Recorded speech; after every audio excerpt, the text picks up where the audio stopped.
So what's going on, everybody? Welcome back to another vlog. Today I kind of want to share something about myself that I've never shared out on social media. I don't ever talk about it ever, like literally never, and it's literally about myself.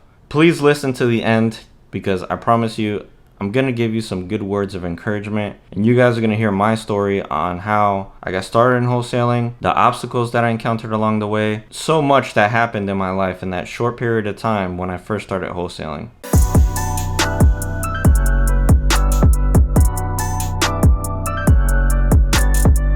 Told you not to call here. It's not for sale. Quit texting me and aggravate. I do want to say something before I start talking about it, and that is I appreciate all of you guys that have always supported me, everybody that's watched my journey over this past year and a half that I've been wholesaling. I really appreciate all of you, and all of you that, you know, always have questions about wholesaling and trying to get started in wholesaling. I appreciate you guys too. I'm glad that you guys reach out to me, and I'm happy to always answer questions. A lot of you have known me to answer many questions that you might have. You know, I appreciate it. I really do. But how did I get started in wholesaling, and why did I get started in wholesaling? To be honest, I got started in wholesaling just like most of you. You want financial freedom. You want to get away from your job. You want to make more money, but you don't want to put more time into something that you know that it's not going to be sustainable over time. You know, put 50 hours a week into your job, you're making $15 an hour. It gets tiring after a time that you're capped on how much you're making. You know, at the time that I started wanting the wholesale, I was making between 40 to 50,000 a year working from home, which was great, but I hated my job.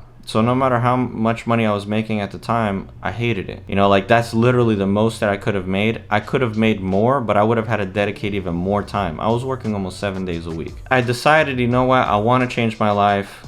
I started seeking out more education and trying to figure out what can I do to make good money? What can I do to make more money without having to sacrifice so much time to making money? And I discovered wholesaling. I actually read a popular book, Rich Dad Poor Dad, and in that book he talked about how he wholesaled a commercial building and made like $500,000. Never purchasing it, never doing anything, just literally assigning the contract. And I was like, huh?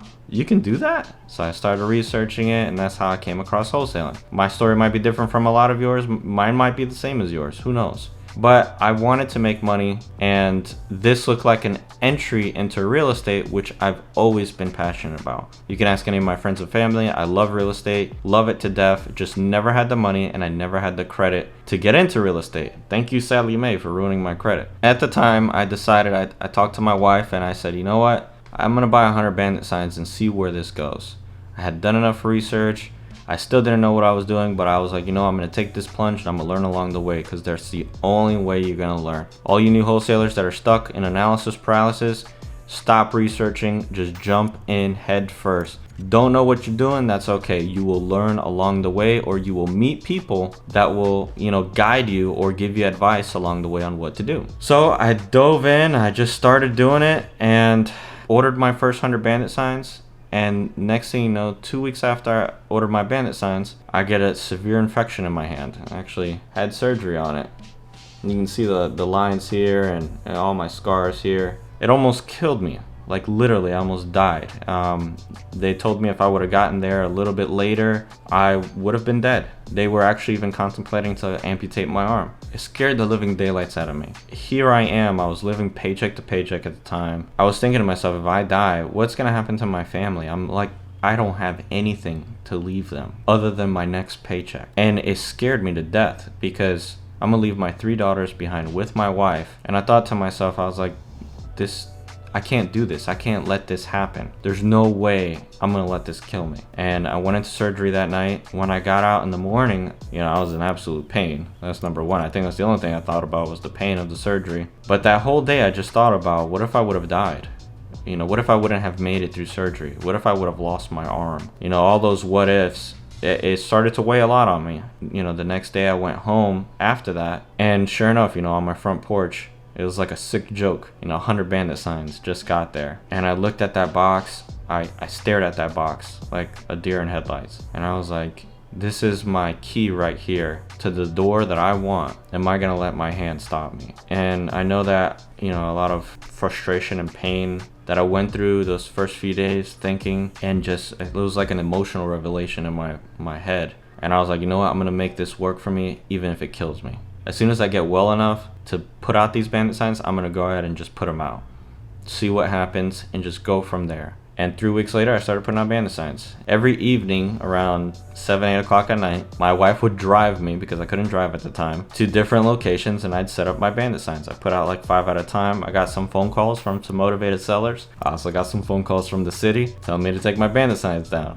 Even a Target parking lot, the Target told me, hey, don't put your bandit signs here. And even that didn't stop me. Like, I still got motivated sellers to call me. I went on a couple appointments. And I kept going, and after 4 months of me continually trying and getting no results, I still felt like I'm getting closer to a deal. I know I can feel it. I'm gonna keep putting out these signs. I know I'm gonna get a deal. And sure enough, I found a deal. It was completely in a different area. No buyers whatsoever. I had some buyers that had called my bandit signs. No buyers for the area that it was in. It was in Shelby, North Carolina. I was like, how am I gonna find a buyer for this deal? I was like, forget it, I'll go on Facebook. Found a buyer, he bought it, and I made $1,300. That check felt like $1 million check that I was cashing. It felt life-changing. I was like, this really works. It really works. Forget about the money. It works. That means I could go do this 100 times. And even though it didn't work out like that, you know, I kept putting out bandit signs. I was getting a couple of people calling, but they weren't motivated at the moment. Then I got robbed by a property management company. Long story short, I was in the process of moving. They thought we moved out, and they stole all the stuff that I had left in the house to move the next day. And that, you know, put me in a low. I lost like $15,000 worth of stuff, you know, including my tools, TVs, and a bunch of other stuff. It frustrated me. I was still at a low, you know, work my business and work a job. Mentally and physically, it took a toll on me, and I dove into a depression for a few months. Throughout all of this, I'm still trying to wholesale, and finally one of my deals that I was trying to make work had a humongous issue with it. Then, you know, I had to negotiate a lien. I'd never done it before. I just, you know, went in and did it, got that done, and then I couldn't find a buyer for it. And then my now partner, but at the time he wasn't my partner, helped me get the deal rolling, helped me find a buyer. You know, we made some money together. That deal was like $15,000. So in the end, even though all those things got in my way and really started, you know, frustrating me with so much effort I was putting in. I was putting in a lot of effort into this.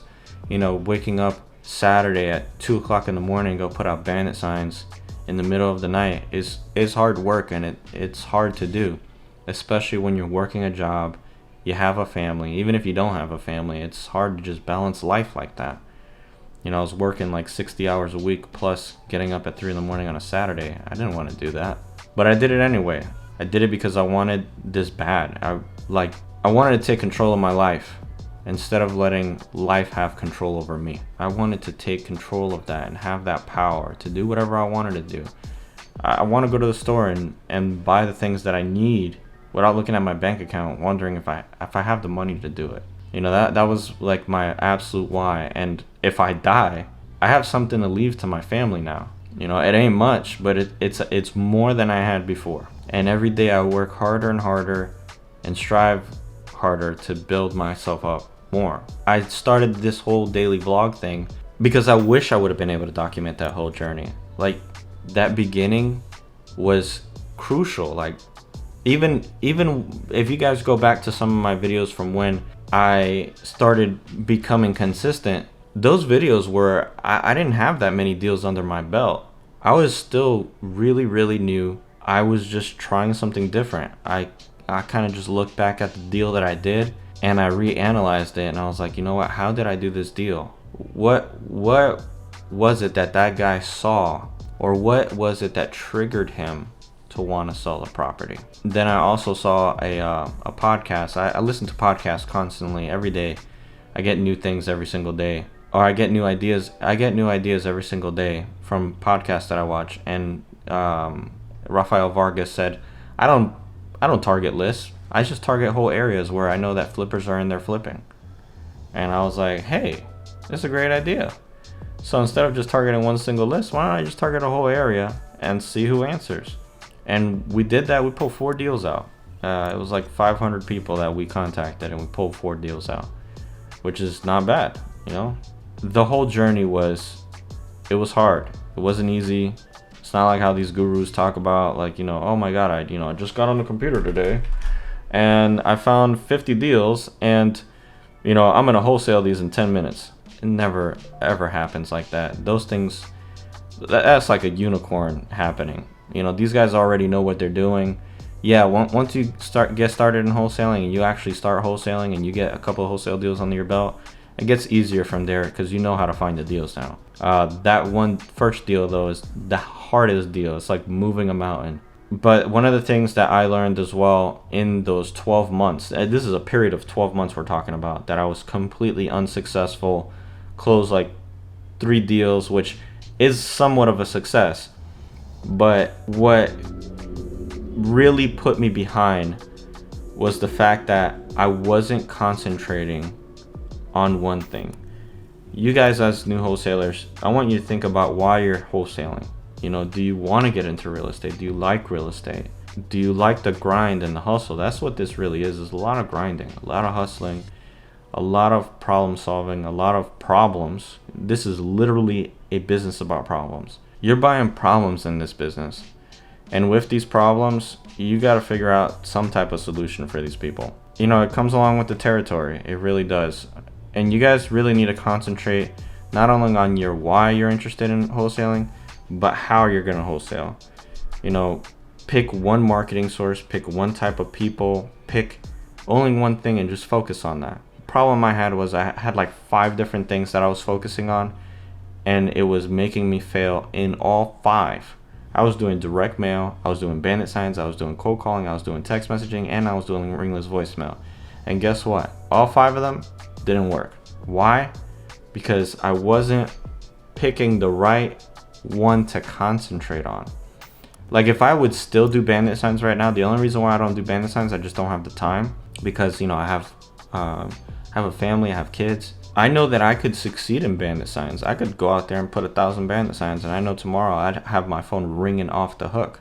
I just chose the phone. That was I like the phone. I like talking to people, I like calling people. I understand that people are going to be frustrated when I call them. That was my marketing style, and it worked for me. Some of you guys might like doing handwritten letters. You feel like that's your niche. If that's what you're doing, stick only to the handwritten letters. I know a guy that does handwritten letters, and he's killing it. He's never picked up a phone. He does 5 handwritten letters a day.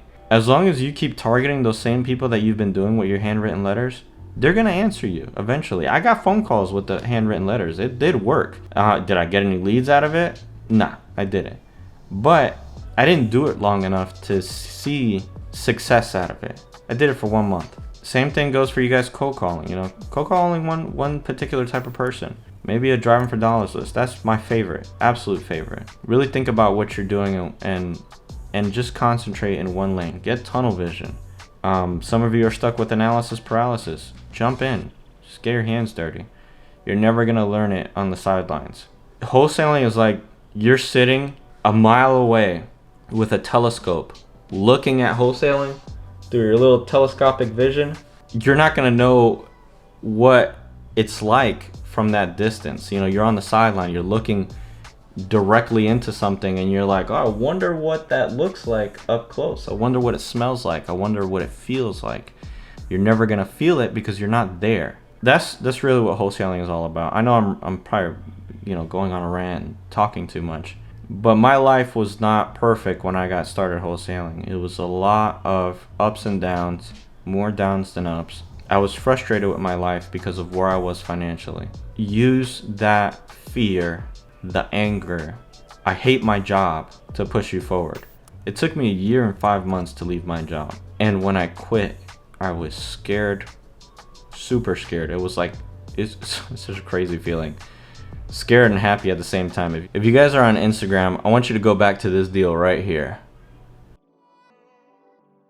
To that vlog right there. If you guys go to that vlog, that's the day I quit my job. I literally just said, you know what, guys, I think I'm gonna do this full time. I don't know if it's gonna work. At the time, I was only closing like 1 or 2 deals at a time. I think I had closed 4 deals consistently when I decided to quit, because I made enough money to support myself for 6 months. It was scary. It was scary as hell. Yeah, I was so used to getting a paycheck, and then now there's no paycheck. There still is no paycheck, but now I'm confident in what I do. I know what I'm doing, and I know that I can keep repeating it. I'm sharing all of this to show you guys that it was a struggle to get where I am today. It wasn't something that happened overnight. There was a lot of blood, sweat, and tears that went into this. A lot of fear, a lot of anger, a lot of emotion, a lot of crying. I admit it, I cried several times. But don't let it hold you back. Keep pushing forward and make this happen for you, because it could change your life completely. So I appreciate you guys watching this. I know that this was a very long video, but I just wanted to share this bit of my life to maybe give some encouragement to you guys that are struggling with, you know, whatever it is that you're struggling with, whatever your life is consisting of right now. Like, you want to get started in wholesaling, but you don't know where to go. Just jump in and get it going. Again, appreciate everybody watching this. I'm gonna go ahead and get on with the rest of my day, and I will catch you guys on the next vlog.